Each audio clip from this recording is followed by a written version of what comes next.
Hi folks, David Waring here again with InformedTrades.com. In our last lesson we looked at technical indicators, which started our latest series on the subject. In today's lesson we're going to look at one of the more popular technical indicators, the moving average. So let's get started. Okay, there are several types of moving averages which we're going to look at here, all of which are used by traders to try and smooth out price action of a financial instrument and get a better feel for the longer term direction without all the noise that's often associated with just looking at price. In addition to getting a better feel for the longer term trend of a financial instrument, most averages are also used to spot potential support and resistance levels and are often used in conjunction with one another to generate buy and sell signals. Before we get into the details, however, let's first have a look at the two main types of moving averages, the simple moving average and the exponential moving average. The simple moving average is the most basic type of moving average, and it's calculated by taking the past X number of points, averaging them, and then plotting the resulting line on a chart. The reason why it's called a moving average is because as new data points become available, the average moves forward to incorporate the new data point and drops the last data point in the series. So for example, if we're looking at a financial instrument here that has the following 10 days, let's look at a 10-period simple moving average, 10-day moving average, and then how we would calculate the first data point there is we would take the sum of day 1 through 10, divide that by 10, and then we would get 5.2 for the first data point, using this as an example. To get the second data point, the 10 days used would be day 2 through day 11, as the moving average shifts forward after the close of day 11 of trading. And so we would then, the 10 days used would be day 2 through day 11, divide that by 10, and we get 5.4. Okay?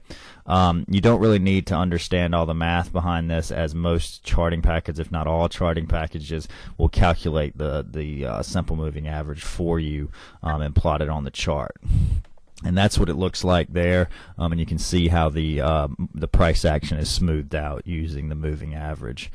The exponential moving average was basically created to do away with some of the weaknesses that traders were citing with the simple moving average, primarily that the simple moving average gives the same weight to each data point in the series that you're using to calculate the data data points of the simple moving average.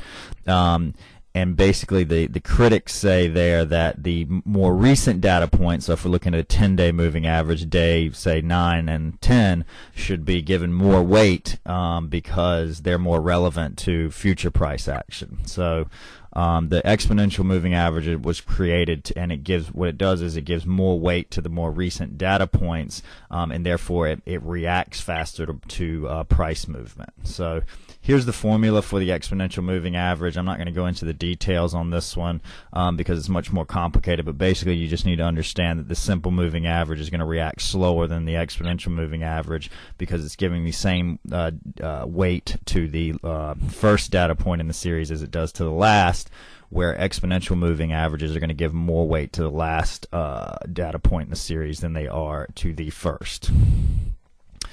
Here's an example of what an exponential moving average looks like on the chart. You can't really tell the difference there, but I've included both here. The black line in this case is the exponential moving average. The blue line is the simple moving average. And you can see here that the black exponential moving average line is reacting faster as the market turns down there on the left. The black exponential moving average line turns down much quicker than the blue simple moving average line. And there on the right, when the market turns up, again there you see the black exponential moving average line moving up faster than the blue simple moving average.